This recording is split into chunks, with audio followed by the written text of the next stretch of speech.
is how we brew it. This is how we brew it. Oh, oh, oh. Oh, oh, oh. I don't know how to run. This is how we brew it. I don't know how to do this. We're making it up as we go, everyone. Homebrew is where the heart is. It's where dungeon masters, murder hobos, dice goblins, and chaos gremlins come together to turn big ideas into unforgettable adventures. So how do you take that spark, a setting, a villain, a mechanic, and turn it into something that actually works at the table? It's simple. We brew it. Brew it. It's an acronym. We've got 6 flavorful categories to walk through, designed to help you build campaigns that capture the feel of your favorite worlds and IPs. Today, we're starting with K-pop Demon Hunters. But Brew It stands for B, base build. What are the core components and the must-haves? R, resonance and vibe. This is where we make our poetic heart sing. What's the tone, themes, and details that will help this feel right? E is extra froth. What makes this wildly fun? What's the spice or razzle-dazzle? W, weird for us. That strange little twist you never find on D&D Beyond, but we've got it because it's small details for me and Taylor alone. I, the inciting quest. Every good campaign needs a reason to leave home, so we're going to find one. And T, the threat level. I almost said the threat level. T, the threat level. Let's talk the danger. Who or what is the big bad? What's their challenge rating, narratively and mechanically? Taylor, today we're going to talk about K-pop Demon Hunters, but I have a confession. You've seen it. I have not. So we're going to play a little game where I guess what the movie is about by just the title and the random social media clips and random people talking about it I've seen. And then I'm going to ask you to rate my summary of this thing on a scale of 1 to 10. And then we'll kick it off with base build. Right? Are you ready to go? I'm ready to go. Okay. K-pop Demon Hunters is about a bunch of young girls who become K-pop stars and discover that their musical talents allows them to fight evil, specifically demons, and hunt them down for the greater good. They struggle briefly in the middle of the movie because they lose themselves in their lack of understanding of what does it mean to be cool, an awesome person, a woman, friends, and through the power of friendship, they overcome the greatest challenges of demons and save the day, all with a great song at the end. That's pretty okay. That's not bad. I would say out of 10, that's like maybe an 8. Oh, really? That's pretty good. Yeah, you got pretty close. There's only like 1 or 2 things missing. But what am I missing? What am I missing? The big things that you're missing is the fact that the main character is a demon. Also, the main demon hunter. I almost said the main K-pop hunter. The main demon different hunter. Movie. K-pop Hunters, different movie. K-pop Hunters, a different movie. But the main demon hunter is a demon. And the second thing is that she actually falls in love with the main antagonist. What? Oh, okay. Yeah. Hey, I love enemies to lovers. I'm down for that. Mm-hmm. That's cool. Okay. Interesting. All right. Well then, that actually makes it really interesting as we figure out base build. Base build is just what are the components and the must-haves to make a D&D campaign for your table, and what are the essentials for our table. If we were ever going to run this, and if we're going to ever do this for Storytailor the business, you could purchase time with Taylor to have him run a campaign for you for the low price of extremely affordable price. Check out his website to know exactly how much it costs. But what are the essentials if Storytailor or I were going to run this for somebody? Yeah, you definitely would have to have demons as like the main monsters. Like that's already essential. Is that it's K-pop Demon Hunters. So it's you need music. Yep. You need demons. And then you need the classes to focus on hunting. So any class you would have to be mainly focused on like any kind of tracking or any kind of like demonology or beast, like, knowing how to find like beasts or monsters. Those to me are the main 3 things that are important. Okay, well, this is going to reveal a lot about who I am. So like what I heard from your thing is, I want some like power of friendship like mechanics, but I also want enemies to lover mechanics because that sounds great. But let's go for the essentials first. So if we're going to do this, sounds like what I would want to do is 1, expand how tracking and hunting works. Because in Dungeons and Dragons, like basically tracking normally just boils down to a simple D20 check with a survival check. Yeah. maybe a nature check. And like, that's it. So if you want to make it more robust, I would want that robust mechanic to be something along the lines of like, okay, let's like have a little bit of memory involved, a little bit of guesswork involved, and then some rolls. Obviously, we want some of those as well. So like, I would probably say, I mean, and you could, tell me what you think. But like, okay, we're gonna do a survival check, or we're gonna do a nature check to see if like you find some stuff on the ground. And you're like, oh, look, it's a track, or it's like some waste, or it's like claw marks on a tree. And I'm like, okay, cool. Like, I want to know, do I know what this is, right? You could, if it's demons as well, right? Even do a religion check to potentially make this a thing. And then you're like, okay, I know the general nature of this. Like, this is a devil, or this is a demon, because in Demons and Dragons, in Dungeons and Dragons, those things are separate, right? So this is a devil, or this is a demon, or this is like lawfully aligned, or it's chaotically aligned, or like other things. You're getting hints, right?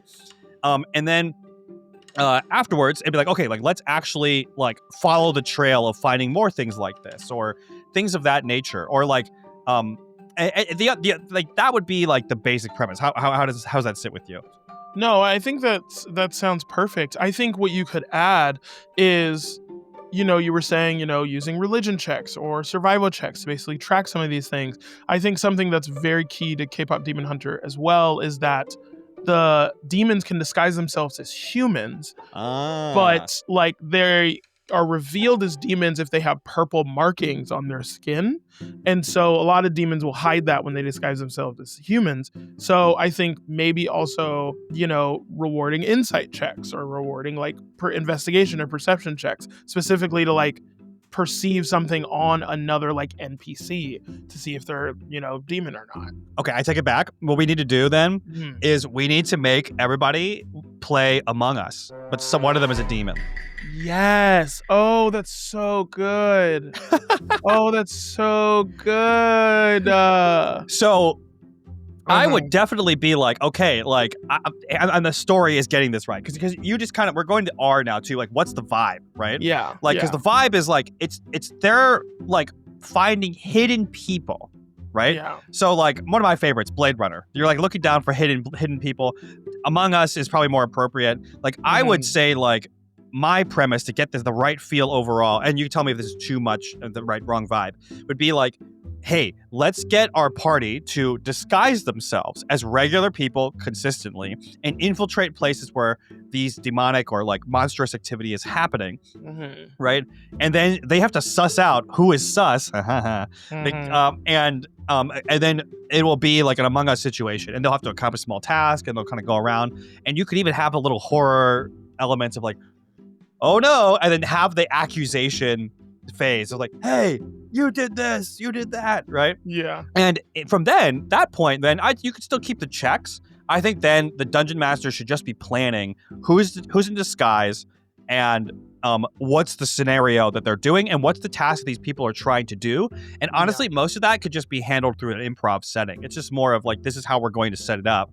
The other thing that I would recommend, though, from a mechanical standpoint, is you have at least like 2 or 3 options. So, like, people who are suspicious, right? You write down layers of like, hey, this is what the person wants, and what they're hiding, right? And then you don't know who the imposter is until like you roll for it, and you're like, that person's it, because that way it'll keep it interesting as well, and people can be like, this person's highly suspicious. And of course, you could, as a dungeon master, just fudge it, be like, oh yeah, you guys thought this person was highly suspicious, too bad, it's not it, even though it totally was.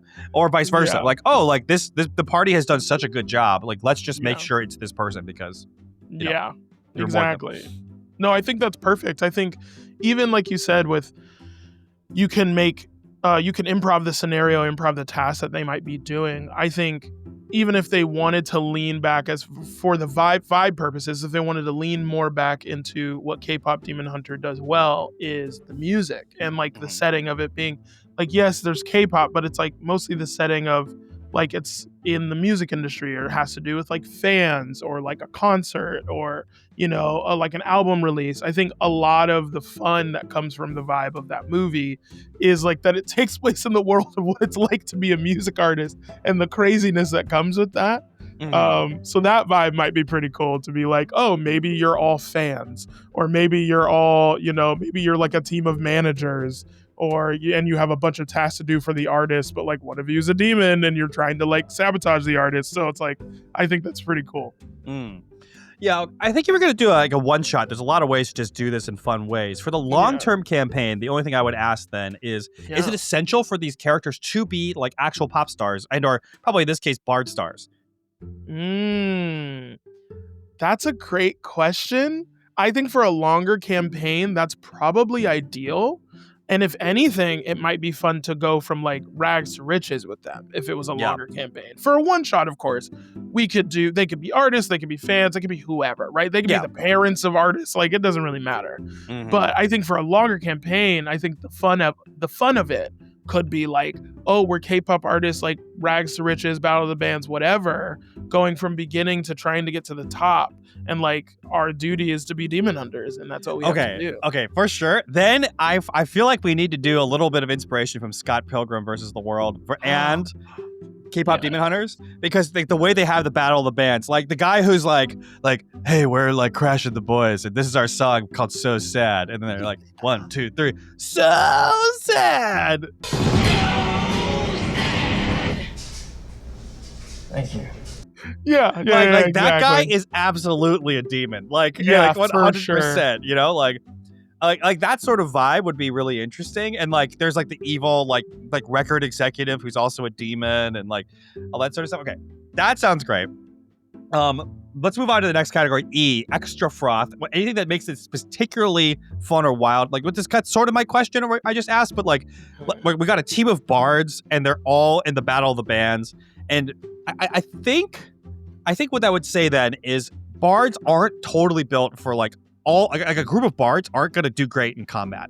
Right. So I think we would need to make unique subclasses for bards, right? And have like a swashbuckler bard or like a fighter bard, or have like fighters, wizards, etc. with more music bents, right? Yes. So like a fighter has easy. A barbarian. Like, do you ever play the video game Brutal Legend?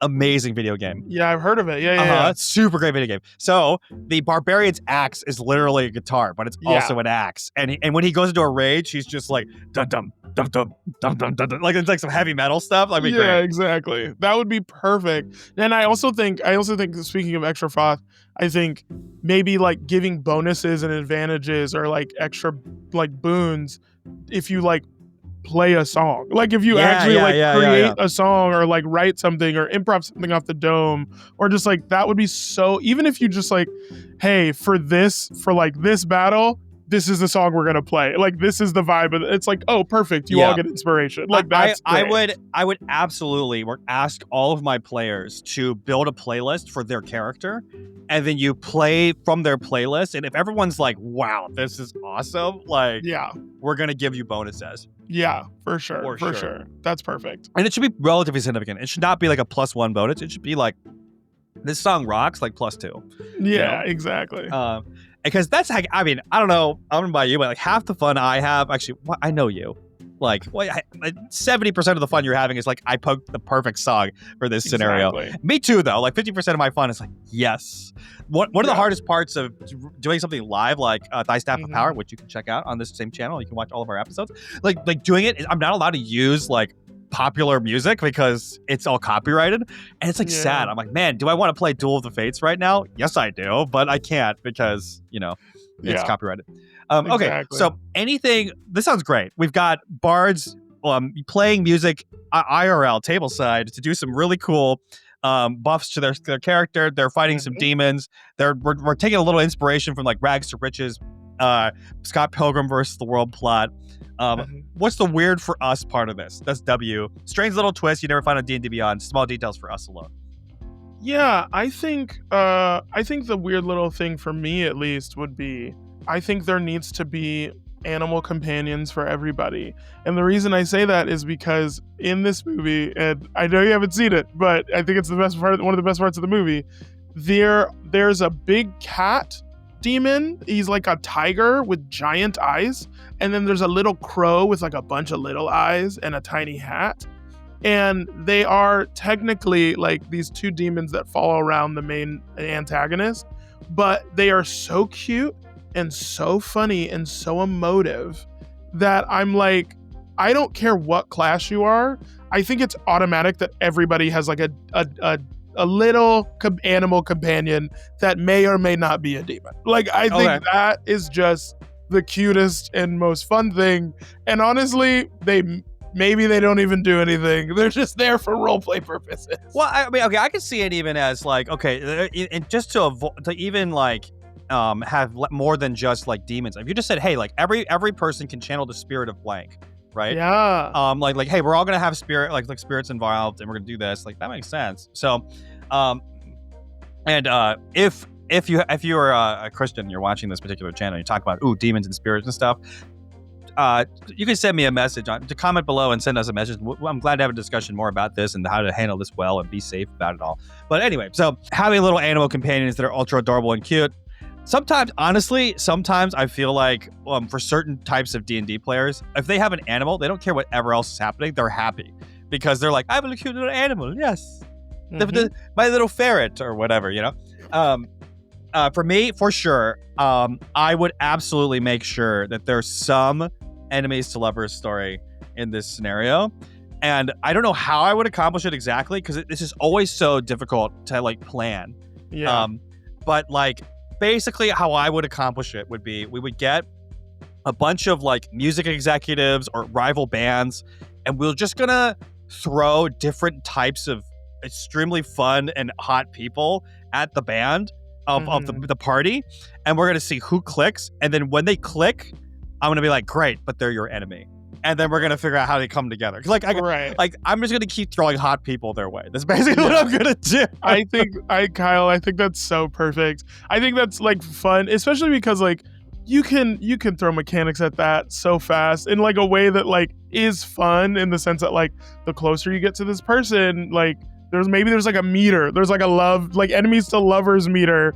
And it's like, oh, you start at 0, you start at enemies, but the closer you get, the more you get to 10.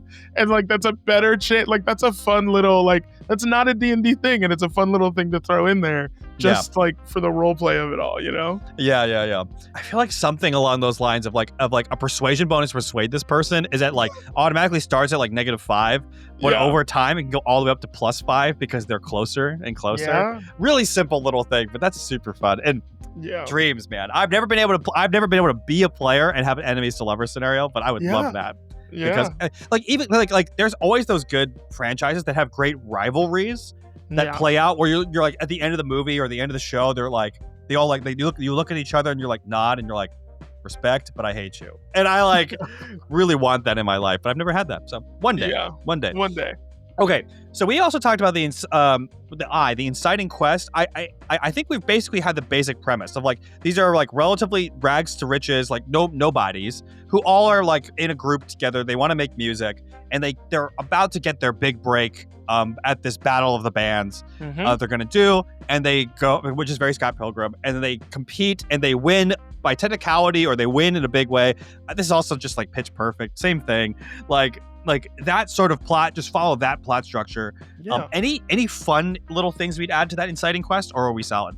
I think it's great. I mean, as long as like the reason things go wrong is because of the demons. Yes. You know? Yeah, absolutely. Okay, then who is the big bad? Let's talk threat level. What's the danger and what's the threat? Who's the big bad? Dangers is obviously these demons and stuff, but like what's the big guy? Yeah, I think my favorite thing about the movie is that the big guy is like this like underworld scary like entity made out of like souls or whatever that kind of is just like, hey demons, go get souls for me to feed so I can become big and strong. I think that's like set as the big bad. I think it kind of has to be him, you know, like the demon hunters have to take down the guy that's taking the souls from all the humans. Can this villain be taking souls through song? You steal their song, you steal their soul. Yes. Save the cheerleader, save the world. Save the cheerleader, save the world. Did you ever watch Heroes? We love a Heroes reference. Yeah, I love that show back in the day. Anyway, so yeah, steal the soul, steal the song, steal the soul. Right? Yeah, I think that's beautiful. I think that's also a more fun twist than what they do in the movie. Oh, really? Yeah. Well, see, now I don't need to watch it because... You should still watch it. To recap, we talked about how to adapt K-pop demon hunters to your own homebrew D&D campaign. We talked about building out a demonic bestiary, not just monster stats, but a real system for investigation, signs of possession, tracking suspicious behavior, and figure out how you can sniff out all the evil before it takes the stage. We also want to spice things up with a session probably inspired by Among Us, with encounters where the group is handling backstage tasks like fixing lights, singing sound checks, or things like that. And while the people can get their souls drained by someone who's an imposter, actually a demon. Suspicion builds, and people can start doing an accusation phase where they actually accuse people of like, hey, this is a thing. And then, of course, combat can happen and all that. For the overall story arc, we're being inspired by K-pop demon hunters and combining it a little bit with some of our favorite movies like Scott Pilgrim, and having some Battle of the Bands where the crew starts as underground nobodies, does some Battle of the Bands, and fights their way through music battles and rival groups, but actually gets tangled up in demons throughout the process, and that causes their failures and also sometimes inadvertently lead to their success.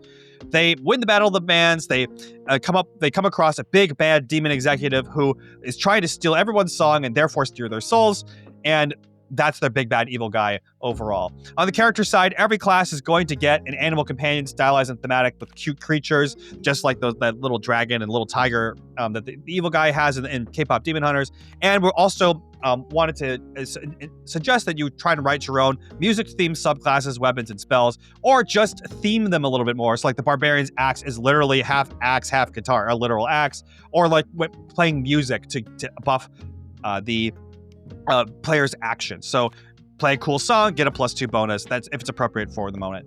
Finally, as a dungeon master should prepare rival musicians, record label executives, agents, etc., fellow idols, and all of the enemies. Make sure they're super cool, super attractive, super hot, and throw them at the party to see who clicks so that we can get that enemies to lovers drama within the campaign.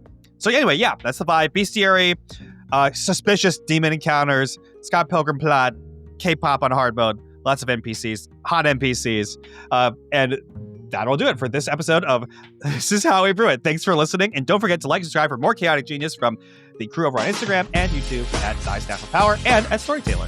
Thanks for watching, and we'll see you next time. This is how we brew it. Jurassic Park, How to Train Your Dragon, The Princess Bride, Inception, Matrix, Mad Max, Fury Road, John Wick, Ghostbusters, Pokemon, Hunger Games, 28 Days Later. Thanks so much for watching our video. If you like what you saw, please like and subscribe to the channel. And we'd love to shout out our Patreon supporters. We have Matthew Matheny, who is our very first Patreon subscriber. Thanks so much for that. And our $5 Follower of the Compass tier supporters, Adorable Will and Fizz. Thanks so much for supporting us. So check out the Patreon and see you in the next one.